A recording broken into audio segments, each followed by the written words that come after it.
Hello, all of my fellow patriots and you freak leftist stalkers out there. Welcome back to my channel. My name's Angela Box. You're watching Angela's Soapbox, where I say what you're thinking. And before we begin, please hit the notification bell and subscribe and all the other stuff that you're supposed to do. What your YouTube overlords tell you to do, and by God, you better do it.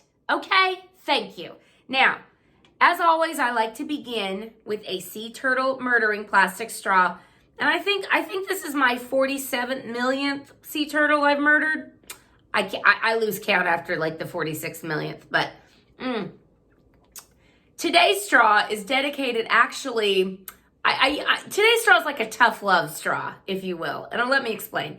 I am dedicating today's straw to Sean Hannity's theme music on his radio show. Now, it was bad enough when we had to hear for 2.5 years, This Is How We Roll, which is a horrible song by any standard. And how Hannity would cut it up, it would just, my ears would bleed. And I love listening to Hannity within reason because, I have my issues with some of his stories that he repeats ad nauseum and his delivery, but we all have our quirks, it's fine. But I listen to Hannity. And then about a year ago, he changed the bumper music or the theme music to Coming to Your City. We're going to play our guitars and sing you a country song.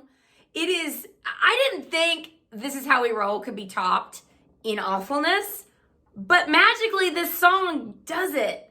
And so this is coming from someone who respects Sean Hannity, loves what he does.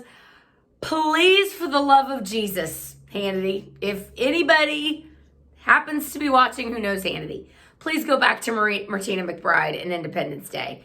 Your audience will thank you. All right, so just a little tough love, Sean, please. And also, no more stories about your prison guard mother or all the jobs you used to do. We've heard it all a million times. And we've also heard all the origin story of the Steele dossier. We all know it. Now, I understand you have to say it for the idiots who are just coming on board, but maybe tamp it down just a little for those of us who've been with you from the beginning. Please, for the love of God, I'm begging you. Okay. Now, speaking of impeachment, this is week, 2, 3 of this stupidity. My article this week in angelasoapbox.com and Red Pill Pundit, which I will link, is entitled, Do Women Really Want Equality? And before you start saying, relax. Because I actually do think that men and women in the workplace, if they're doing the same job and they have the same level of education and blah, blah, blah, and the same level of experience, they tend to get paid the same amount. So, the myth of women getting paid 75% of what men get paid is actually a well-debunked myth. I'm not getting into it here. That's not the point of my article. The point of my article is this. Last week, the left made a new heroine out of a fired ambassador named Marie Yavonovitch. They trotted her up, and they acted like she had something to do with a phone call that President Trump had with President Zelensky. Now, first of all, Marie Yavonovitch was a Clinton loyalist, an Obama loyalist, hated Trump, was an ally of the Poroshenko, I believe was his name, the former Ukrainian president, had some corruption issues of her own where she brought lists of people to the Ukrainian prosecutor who she wanted prosecuted, and she basically was involved with Ukraine and Poroshenko, the former administration, trying to subvert our election and help Hillary Clinton. Now, all this stuff is going to come out, but most people don't know that yet. All they saw was this poor woman. She just came up and she was so good. She reminded me of? She reminded me of Christine Ballsy Ford. Yes. And then I don't remember, but I was totally traumatized by Brett Kavanaugh. And I'll take $1 million from the GoFundMe you chump leftist set up for me. And this is what makes me so incensed about all of this crap that goes on, that leftists who have all the status quo in their favor, they are the 1%. many of them are very, very wealthy. So if you're a Christine Ballsy Ford or you're a Yavonovitch or you're this Eric Chiaramella loser, you come and these leftists will give you a GoFundMe and you'll get rich off of your lies. And that infuriates me.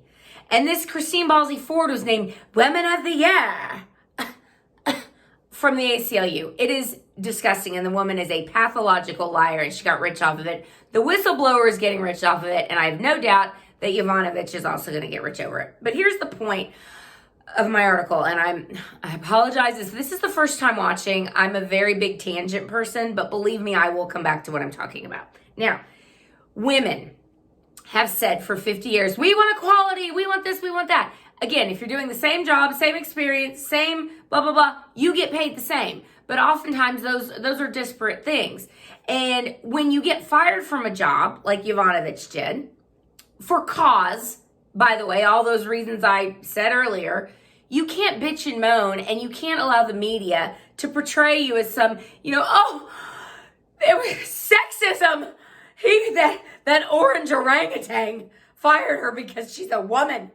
Oh, the vapors. No, it doesn't work that way. Either you want to be equal or you don't want to be equal. Now, I am perfectly comfortable for the roles men and women have carved out for themselves over thousands of years.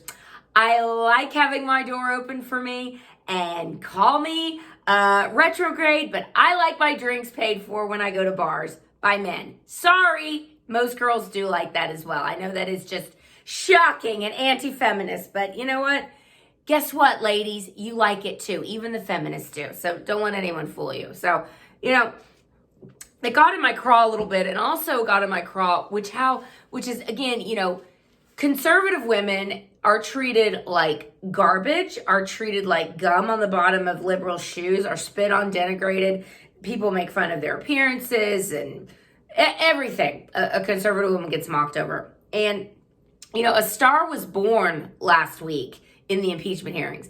Elaine Stefanik out of New York, the 35-year-old just ass kicker, just sticking it to these sham witnesses in the sham impeachment hearing, sticking it to Adam Schiff. She has been pilloried by the left. The same leftists who have to tell us that Christine Ballsy Ford needs to be believed, that all women should be believed, that women are somehow superior to men in all examples, but when it's a conservative women, no, it's anything goes. Anything goes. You can be Kellyanne Conway and get raked over the coals 24 hours a day. Same with Sarah Huckabee, same with any conservative woman. I've had,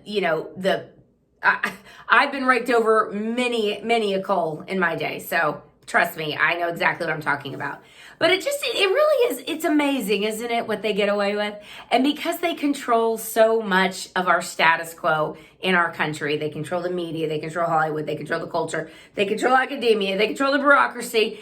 And one guy, Donald Trump, again, coming in from the outside, successful in his own right, comes in and says, we're gonna change some things because some of these things aren't working. And boy, holy hell has rained down on him and anyone who supports him. Now, speaking of Trump showing an example and paving the way for a lot of other people, my personality is such. I'm not a wallflower. I've always been like this. You can ask people that knew me in grade school. It's true. I've always had a mouth. Anyway, Trump has too, and his personality is what it is. But these Republicans on the impeachment, the Intelligence Committee, should be the Judiciary Committee, but it's the Intelligence Committee, but they have really stepped up and they have shown the other Republicans how it's done. And I love seeing this. So it's like, excuse me, it's not just Trump that shows how to kick ass and take names. These Republicans are now showing their other fellow Republicans how to do it. He's showing people how to push back. And he's showing these Republicans that when you push back, America will be on your side and America will support you. And it doesn't matter what the media says and what Hollywood says and, what other stupid, woke, feminist reboot of some crap movie that they try and shove down our throats. Charlie's Angels, Terminator, Ghostbusters, all flops. It doesn't matter because most people are not insane Hollywood leftists, and most people get it. And Republicans and conservatives have just wanted people to be on their side, to stand up for them, to fight with them, like President Trump has done. So my hat's off to all the members of the Intelligence Committee. Jordan, who is there temporarily, obviously Devin Nunes. Again, if you've not read Lee Smith's book, The Plot Against the President, Devin Nunes plays a huge part in it. You must read it. It's fabulous. Mike Turner, fantastic. Stefanik, obviously. Jordan, Nunes. Don't want to leave anybody out, and I know I'm going to. That guy, the guy with the really blue eyes from Ohio, the other Ohio guy, I cannot think of his name, but he's been fantastic. All the Republicans have been fantastic, but especially Devin Nunes and Jim Jordan. So hats off, gentlemen. Now, let's talk about Chick-fil-A. Okay, can we talk about Chick-fil-A and how Chick-fil-A broke my heart last week? And I'm sure Chick-fil-A broke your heart as well. And it has nothing to do really with if you agree that with gay marriage, or if you think gay people should have the same rights as other Americans. Most people nowadays don't care. They don't care if people are gay. They don't care if people want to get married. The Supreme Court says it, knock yourself out. But people should not be punished just because they don't agree with what the liberal status quo believes. You shouldn't be run out on a rail if you don't believe exactly what the leftists say you should believe in. Now, I have never had a problem with anybody being gay. I've known lots of gay people, and every single gay person I've ever known has said, I've always known I was gay. It's not a choice. You know, I'm very much against conversion therapy and all those things. But to say that Chick-fil-A, just because they donate to causes like Salvation Army or Fellowship of Christian Athletes or other places they donate, saying that they support things like that is absurd. It's absurd. And they also have the right as a corporation to donate to whoever they want. And if the left wants to continue to boycott them, they can knock themselves out and do that. But what was great about Chick-fil-A is that they had stood against the mob, because I thought they understood that if you give them an inch, they're going to take a mile. And that's what they've done. They said, okay, we won't donate to Salvation Army anymore. It's like, are you serious? Salvation Army, who helps homeless people and who employs people, former felons and people down on their luck, and who is an organization that spreads the gospel, but not in a banging you over the head with it in a loving way. Are you serious? This organization is not going to support Salvation Army. Ditto for Fellowship of Christian Athletes. It broke my heart. And so I'm going to make sure to leave the link below to the donate sites to Salvation Army and to Fellowship of Christian Athletes. I'm going to be donating to them. I hope you will as well. And, I'm not boycotting Chick-fil-A. I'm not going to stop eating there because they have the best chicken sandwich. It is better than Popeyes. It's a different experience than Popeyes. Popeyes it's like bigger and crispier, and Chick-fil-A, it's chill. It's got the, it's more like the low-key chicken sandwich. And it's still my favorite. I'm not going to boycott them, but I am profoundly disappointed at them. And I hope they reverse course. And I hope they hear from enough conservatives and enough people that are just like, why? Why did you do that? What is the point of this? No point. Now, finally, and I'm gonna need a swig before we get into this. I'm not a parent. Don't have them, don't want them, as I like to say. And I really think you should think long and hard before you decide if you do want to have children, because basically you have no life. I mean, I talk to anyone I know who has kids, and they're like, well, I gotta drive the kid here, and then I gotta pick the kid up, and then I gotta do this, and I got soccer, and I've got swim, and I've got gymnastics, and I've got the play practice, and I've got PTA, and I've got the parent-teacher conference. I'm like, no thank you, not for me. But a lot of people like to be parents, and thank God they do, or we would die out as a species. So, to each his own. However, I have noticed a really sick trend, and I'm sure you've noticed it as well. Education is becoming more and more left-wing. It's more and more indoctrinated. More and more parents are starting to homeschool their kids because of this fact. Not for particularly religious reasons, just because the schools are absolutely leftist lunatics, and they're like, no, we're all done with this. Now, same goes with women's magazines. I get a lot of magazines for free, and every month I will go through, and it's like my own personal little scientific experiment. I'll take my highlighter and I'll highlight every bit of propaganda I can find.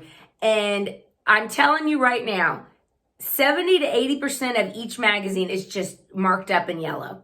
It's all propaganda. It's all leftist. It's all female empowerment, girl power, and men suck, and white men are horrible, and everyone's a racist, and orange man bad, and all of it. And now, of course, we've gotten into there are no genders. You can pick your gender, blah, blah, blah. There are 73 pronouns, which is absolutely asinine and insane. But guess who's bought into that? Why, none other than Teen Vogue. And if you have daughters, you need to make sure they never get their hands on this magazine. In this month's magazine, and I will link it below, this is a real thing. They have an article talking about the do's and don'ts and how-tos of anal sex. Not Big Girl Vogue, Teen Vogue, for presumably 16 and under young ladies. Now, and also in Teen Vogue, they don't say that this anal sex takes place between boys and girls. No, it's persons who own vaginas and persons who own prostrates, penises, persons who own penises, persons who own vaginas. They won't even say males and females.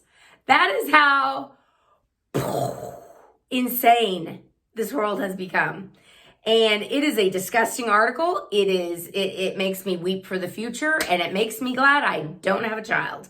So I will absolutely link that below for your horrified reaction, and let me know what you think about Teen Vogue. Completely, I don't even know what to say anymore. I mean, when I was a girl, there was, 17 was talking about, oh, why did you get braces off? I can't talk with these braces.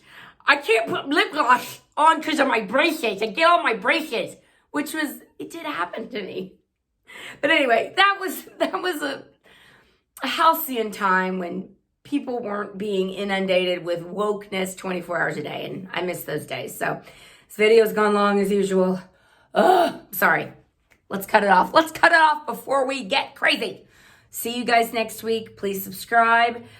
Please irritate a liberal every day. That's your sacred duty. And I will see you all next week. Ta-ta!